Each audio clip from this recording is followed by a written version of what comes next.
Of all मैं medical background से हूँ। मेरे पापा की जो ख्वाहिश थी कि आपने डॉक्टर बनना है, तो मैंने कभी बायोलॉजी पढ़ी, मैं कभी केमिस्ट्री पढ़ी।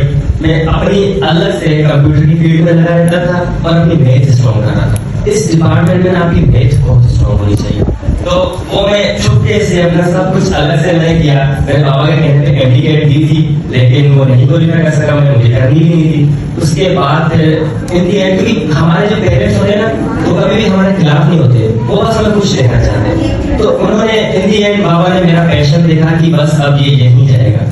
फिर मैंने उसके बाद फिर बाबा खुद मुझे लेके गए, नर्सरी टेस्ट दी मैंने, अल्हम्दुलिल्लाह मैंने वो भी क्वालिफाई की। मैंने इस्लामाबाद में टेस्ट दी, मैंने वो भी क्वालिफाई की। और उसके बाद फिर मैंने लास्ट में यूनिटी की टेस्ट दी और वो भी क्वालिफाई की। फिर मुझे सबसे बेस्ट जो अपना फर्स्ट चॉइस डिपार्टमेंट था वो यूनिटी मिला, तो बस फिर वहाँ से लगेगा। इनमें अगर किसी को भी आपने से अप्लाई करना है ना, तो एनटीएस के टेस्ट का सुना है आपने से किसी ने?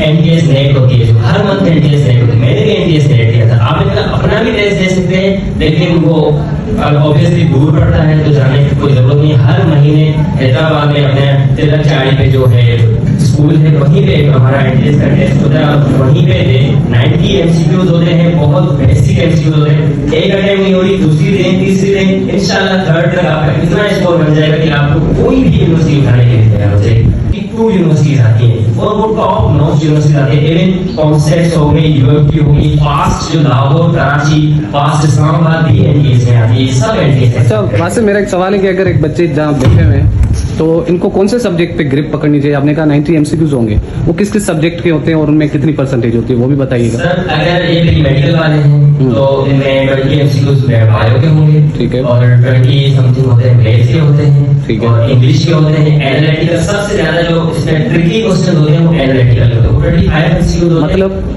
जैसे किसी को ना पता हो एग्जांपल आईक्यू जो वो लेकिन थोड़ी सी अपर लेवल की होती है, ट्रिकी क्वेश्चन होते हैं, इतनी मुश्किल नहीं होती, और इंग्लिश होती है।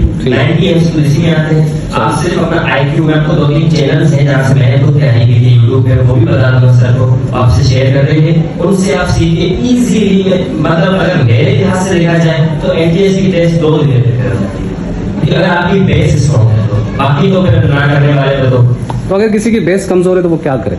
उसको किन सब्जेक्ट्स के ऊपर ग्रिप पकड़ती है? इंग्लिश पे काम करे बस, सिर्फ इंग्लिश। बाकी ये जो फिजिक्स, केमिस्ट्री या मैथ, इनके ऊपर कितना होगा? मैथ तो इम्पोर्टेंट है। पूरी जो इंजीनियरिंग का जो भी डिपार्टमेंट ले लें, साइबर ले लें, साइबर में फिर भी थोड़ी कम है, एआई में बहुत ज्यादा मैथ है, कंप्यूटर साइंस में बहुत ज्यादा मैथ है, हम भी मैथ पढ़ते हैं। तो दोनों ही अगर आपके सब्जेक्ट ग्रिप है आपकी अच्छी, इंग्लिश पे और मैथमेटिक्स पे, आप कहीं पे भी बैठ सकते हैं। ये सवाल है, इसको मैं और क्लियर कर दूंगा कि जैसे आप ऐसा, आपका तो बैकग्राउंड था, तो आपने वहाँ पे ऐसा क्या फील किया जब आप ऐसा साइबर सिक्योरिटी के अंदर गए? एडवांस टॉपिक, एडवांस चीज़ें, तो एक बिगिनर बच्चे के लिए और कुछ थोड़ा सा बेसिक किसी का पढ़ा हो, उन दोनों का डिफरेंस आप पूरा समझाएं इनको, ताकि इनको क्लियर हो सके कि यहाँ पे जो पढ़ रहे हैं इसका इनको आगे फायदा है या नहीं है।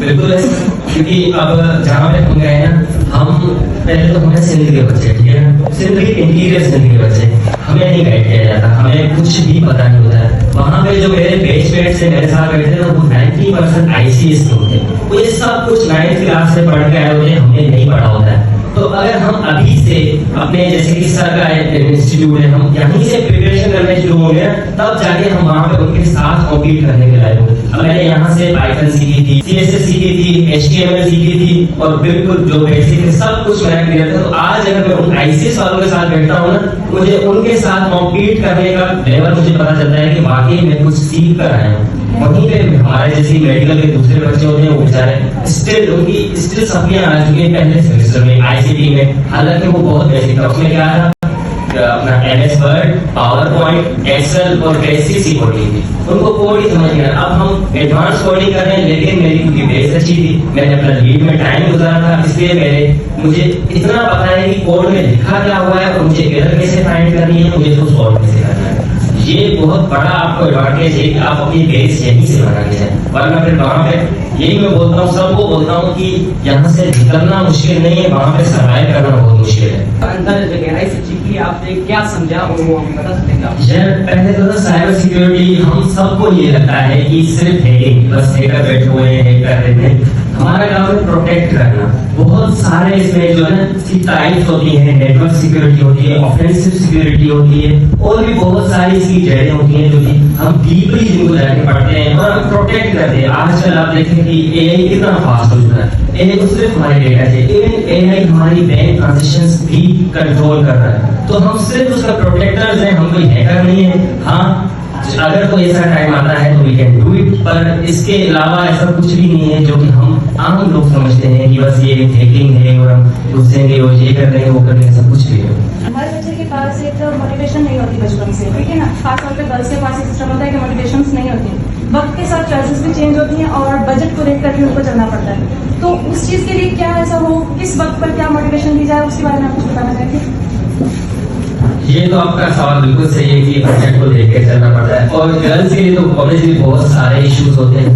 तो गर्ल्स को इसी तरह की फील्ड्स अगर मिल जाए जो कि इजी हो, जिनमें उनको ज्यादा तंग न होना पड़े, तो ये बेस्ट है। बाकी बजट के लिए ना आपको डिफरेंट ऑप्शंस मिल जाते हैं, स्कॉलरशिप्स मिल जाती हैं। अभी मैं यूनिवर्सिटी में पढ़ रहा हूँ, मेरी 80% स्कॉलरशिप है, जहाँ पे दूसरे लड़के हर सेमेस्टर के 2,20,000 फीस देते हैं, वहाँ पे मैं 25,000 रुपए देता हूँ, क्योंकि मेरी 80% स्कॉलरशिप लगी है, मैंने हाईएस्ट नंबर से क्वालिफाई किया हुआ था। तो अगर आप लोग अभी से अपना एफएससी फर्स्ट ईयर इंटर इनमें अगर आपका पैशन है तो आप उसको बिल्कुल टाइम देंगे, उसमें आप बेस्ट से बेस्ट करने की कोशिश करेंगे। अगर वो आपका बेस्ट है तो आपके लिए आगे कोई मसला नहीं, आपको स्कॉलरशिप मिलती है, हर तरह की स्कॉलरशिप। इवन हमारे पाकिस्तान की यूनिवर्सिटी स्टाइपेंड्स भी देना शुरू हो गई है कि आप अप्लाई करें, आप हमारे पास आके पढ़ें, अपना जीपीए मेंटेन करें, आपको सब कुछ प्रोवाइड किया जाएगा।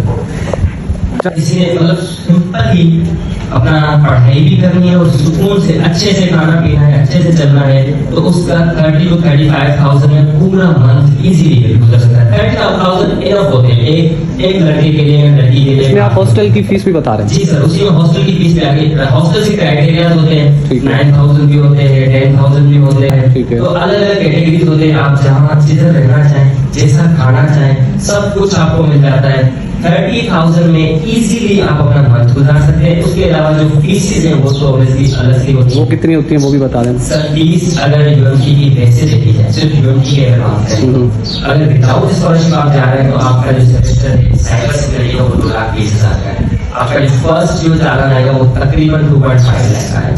ठीक है। और अगर आप स्कॉलरशिप से जा रहे हैं, अब मेरा एफएससी में था 90%, तो मुझे 80% स्कॉलरशिप मिली। सही। मेरा जो फर्स्ट जो आया था वाउचर वो आया था 46,000। ठीक है, फिर मतलब 2.5 लाख से 46,000, बहुत कम है। मतलब जो पढ़ के जाएगा उसके लिए फायदा है। जो यहाँ से अपनी बेस बना के जाएगा वही मांग सकता है। यूनिवर्सिटी अपॉर्चुनिटी भी देती होगी जॉब्स वगैरह की? यूनिवर्सिटी में अंदर ही ऊपर नीचे बिजनेस हब्स बने हुए हैं, अब उधर ही हमारे बेसमेंट में बहुत बड़ा एक टेक का जो है वो बना हुआ है, अपना डिपार्टमेंट बना हुआ है, जहाँ पे आके यूनिवर्सिटी के ही स्टूडेंट इंटर्नशिप करते हैं। अगर आपका खुद का इंटरेस्ट है तो आप कर सकते हैं, कोई मसला नहीं, वो अनकल्चर कर रहे हैं। बेहतरीन है। और मेहनत, अगर कोई बच्चा सॉफ्टवेयर इंजीनियरिंग करता है और एक बच्चा मेहनत सॉफ्टवेयर इंजीनियरिंग करता है, तो अच्छी कंपनी से वो नर्स वाले स्टूडेंट को जो है वो प्रीफर करेंगे, फोकस करेंगे मेहनत। तो इन दोनों में ऐसा क्या डिफरेंस है? कोई भी इंजीनियरिंग कर ले, इलेक्ट्रिकल इंजीनियरिंग हो गई या मैकेनिकल इंजीनियरिंग हो गई, क्या नर्स स्किल सिखाती है, मेहनत स्किल नहीं देती है, मेहनत खाली जो है वो डिग्री देती है? और मेरा सेकंड क्वेश्चन आपसे ये है कि आप स्कॉलरशिप में तो स्टूडेंट में कहीं ना कहीं ये भी प्रेशर आता है कि हमारा CGPA अगर कुछ कम आ गया तो फिर स्कॉलरशिप डैमेज हो सकती है, उसका अफेक्ट बनता है, तो आप इस प्रेशर को कैसे मेंटेन करते हैं? पहले तो आपको ये बता दूं कि डिग्री मैटर करती है। डिग्री अगर आपके पास बड़े नाम की यूनिवर्सिटी की डिग्री है तो आपका और मेरा माइंडसेट नहीं देखते कोई भी। वहाँ पे जो कंपनीज में बैठे हुए वो डिग्री देखते हैं कि यार नस्ट है और कहाँ पे मेहनत, बहुत ज़्यादा डिफरेंस आ जाता है। लेकिन कई जगहों पे डिग्री मैटर नहीं भी करती। अब जैसे हमारी फील्ड है, इलेक्ट्रिकल इंजीनियरिंग हो गई, मैकेनिकल इंजीनियरिंग हो गई, इस तरह की फील्ड में अगर आपकी डिग्री नस्ट की है तो आपको ज़्यादा प्रेफर किया जाएगा, मेहनत की है तो आपको थोड़ा पीछे रखा जाएगा। ऐसे ही कहते हैं ना, एक एग्जांपल है कि अगर कहीं पे अप्लाई करने गए हुए वहाँ पे 100 बच्चे खड़े हुए हैं, पहले नंबर पे यूईटी का खड़ा है, मेहरान का या फास्ट भी एक अच्छी यूनिवर्सिटी है। अगर नस्ट वाला 100th नंबर पे भी खड़ा है ना तो वो इंटरव्यूअर बोलेगा पहले आप, ये डिफरेंस होता है। अब इसमें ये नहीं है कि यूनिवर्सिटी स्किल देती है, यूनिवर्सिटी का एक नाम आ जाता है। नस्ट की जो 100% जो फैकल्टी है ना वो बाहर से क्वालिफाइड है, PhD होल्डर्स है। हमारे मेरठ में उस लेवल की लैब्स नहीं मिलती, हमें उतने एक्सपेरिमेंट्स नहीं कराए जाते, उतने सेमिनार्स नहीं होते। अब हमारी यूनिवर्सिटी में रोजाना कोई ना कोई सेमिनार होता है हमारे लिए, हर डिपार्टमेंट के लिए अलग एक सेमिनार होता है। बाहर से लोग आते हैं, मोटिवेट करते हैं, हर तरह का बंदा आता है जिससे हमें सीखने को मिलता है। अब हमारे जिंदगी यूनिवर्सिटी में ऐसा बहुत कम होता है, ऐसा नहीं कि होता नहीं है, होता है, बच्चे सीखते हैं, मेहरान के बच्चे भी नर्स वालों को क्वालिफाई करते हैं, लेकिन ये है कि थोड़ा सा डिफरेंस आ जाता है। बाकी जो हमारी है ना, अब हमारा कंपेरिजन किया जाता है फास्ट के साथ। टेक में जो सबसे अच्छी यूनिवर्सिटी है वो फास्ट है। फास्ट वाले और हमारे पास होते हैं हैकाथॉन्स। तो हैकाथॉन्स जब होते हैं तो उसमें हम अपना लेवल देखते हैं और उनका लेवल देखते हैं। उनमें और हमें फ़र्क क्या आ जाता है, नर्स वाले भी ऐसे हैं, मेहरान वाले भी ऐसे हैं, फास्ट वाले और हमारे यूनिवर्सिटी वाले भी ऐसे हैं। वो अपने तक महदूद रहते हैं, वो बाहर नहीं निकलते, वो दूसरों से नहीं सीखते। वही मैंने बोला ना, दूसरों से सीखना भी एक बहुत बड़ी बात होती है। उनके आपस में ही कंपटीशन लगे हुए होते हैं, अगर उनको बाहर से थोड़ा एक कॉम्पिटिटर मिल गया ना तो वो चुप हो जाते हैं। हमारे जैसे ही हैकाथॉन्स होते हैं ना, फास्ट वालों को अक्सर हमारी यूनिवर्सिटी वाले मार जाते हैं। क्यों? क्योंकि हम बाहर से सीखते हैं, हम अपनी तरह से पंगे लेते रहते हैं, अपने खुद से सीखते रहते हैं। इसका भी एडवांटेज होता है। जरूरी नहीं है कि आपकी डिग्री हो, दोनों चीज़ें मैटर करती हैं, आपका खुद का इंटरेस्ट और आपकी डिग्री मैटर करती है।